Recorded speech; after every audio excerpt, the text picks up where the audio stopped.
One big fat lie. Did you know you've been living one big fat lie? I don't know if you did. What's happened is one of the biggest mistakes in the English language is the use of the word fat to describe both dietary fat and body fat. And what's happened is it's turned us into this fat-phobic society, but the good news is we've been making a comeback from that. So dietary fat's what we want to talk about. What does dietary fat do in your body?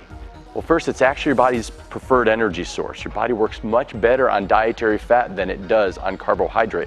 You can keep good quality sustained energy even as an endurance athlete.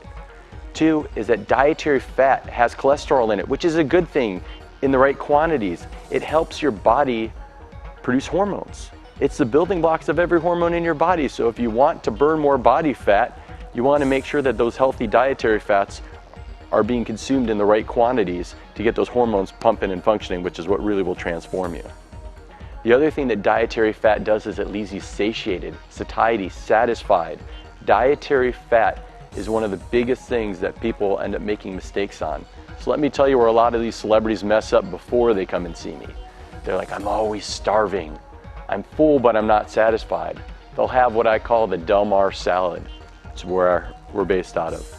They'll sit down and they'll have this super healthy organic vegetable salad with their boneless, skinless chicken breasts and their fat-free raspberry vinaigrette, and they'll say, oh, this is good, I'm full, but I'm not satisfied. So then they start reaching for the bread, or they reach for the potato chips, or the tortilla chips, or they have to have their glass of wine.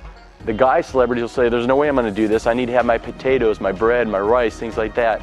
But then when I start working with them, what we do is we make sure they're getting in enough dietary fat.